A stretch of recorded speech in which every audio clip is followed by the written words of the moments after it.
আসসালামু আলাইকুম, welcome to স্বপ্ন আগ্রহ। আপনাদের সাথে আছি আমি বোরহানুদ্দিন। সবাইকে ঈদের শুভেচ্ছা, ঈদ মোবারক।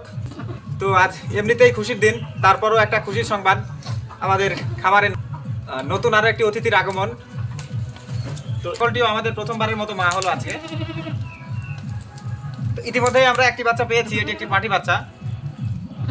আমরা কিছুক্ষণ অপেক্ষা করে দেখি আর কোনো বাচ্চা আসে কিনা। প্রথমবার যখন ছাগল মা হয় তখন একটা বাচ্চাই হয় সাধারণত।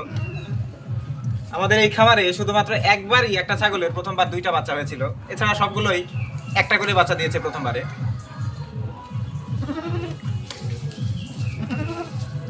এই রাম ছাগলের ক্রস ব্রিডের একটা বাচ্চা।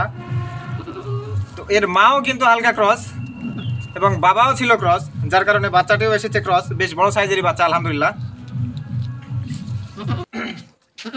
বাচ্চা হওয়ার পর বাচ্চার যদি নাভির নাড়ি যদি অত্যন্ত মোটা হয়, যদি সেটা আপনি ছিঁড়তে না পারেন, তাহলে একটা সুন্দর নতুন ব্লেড নেবেন।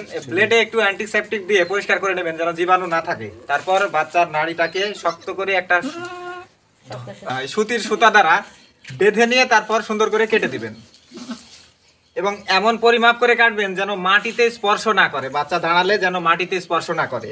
যদি মাটিতে স্পর্শ করে সেখানে টিটিনাস হওয়ার অনেকটা সম্ভাবনা বেড়ে যায়।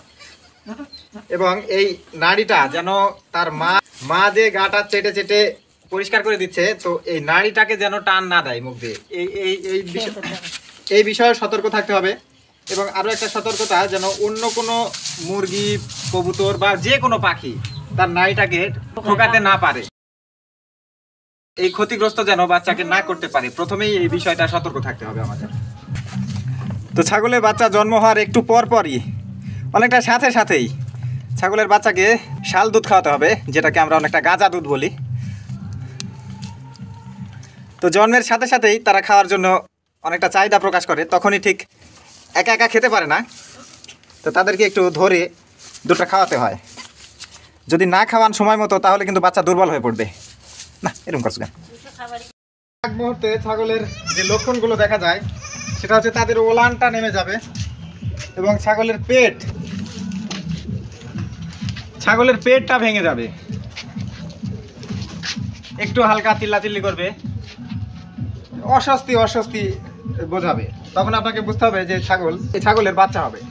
ছাগলগুলো কিন্তু বসতে চায় না। তো যদি বসতে না চায়, তাহলে এক্ষেত্রে বাচ্চা হতে অনেক প্রবলেম হয়। তো বাচ্চা হওয়ার সময় যদি আপনারা মাটিতে শোয়া দিতে পারেন, তবে সেটা সবচেয়ে ভালো হয়। যদি তারা নিজেরা না শুতে চায়, তাহলে আপনি তাদেরকে ধরে জোর করে শুয়ে দিবেন। ভিডিওটি এখানেই শেষ করছি। ভালো থাকবেন সবাই। আল্লাহ হাফেজ।